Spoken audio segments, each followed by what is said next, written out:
12% bolja od lanjske, no u središnjoj Istri to nije slučaj.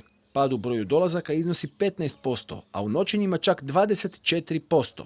Posebno su podbacili Njemci. Razlog je što su cijene dosta visoke u posljednjih nekoliko godina, sve je više smještajnih objekata, dakle sve je više kuća za odmor. Nove kuće u Istri zaista niču poput gljiva poslije kiše. Sve je više onih koji govore da turizam u Istri umjesto prema kvaliteti vodi u masovnost i da bi po uzoru na Toskanu trebalo ograničiti širenje novih građevinskih zona. Da, konkretno zabraniti možda izgradnju novih, ove konfekcije. Mi bi se trebali bazirati ono što svi pričaju stalno, znači na kvalitetu, a ne na kvantitetu. Možete vi gostima pružiti, ne znam, i saunu, i džakuzi u kući, i njemu može biti fenomenalno. Šta vam to vrijedi kad je okoliš, kad on izađe van, ima ili slabu ponudu ili sve tu neku divlju gradnju. Znači ne osjeća se onaj stari štih Istre koji bi trebao osjetiti. Ne?